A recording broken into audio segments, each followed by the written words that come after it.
Так, туғандар, жалпыңыздарга ассаламу алейкум. Жалпы биздин YouTube көрүүчүлөр, так маалымат каналыбыздын катталуучулары, алыста иштеп жүргөн жалпы биздин мекендештер, амансыздарбы? Баарыңыздарга ноокаттан салам айтамын. Бүгүн дагы мен сиздерге аптанын башындагы ноокаттагы валюта курс бааларын тааныштырайын. 14 октябрь 2024 жыл. Мына мен курстарды тааныштырууну баштайын. Доскредобанкта рубль 0,882 тыйын болуп калыптыр. Бир аз көтөрүлүп тур. Доллар 85.35, евро болсо 92.80. Рубльда жакшы, бир аз болсо да көтөрүлүп тур туугандар. Жакшы жаңылык дейлем мында.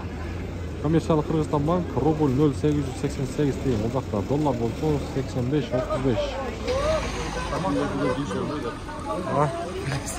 Досум жакшысыңбы? Валютчиктер. Акча алмаштыруучу доллар 85.20, рубль болсо 0,888 тыйын.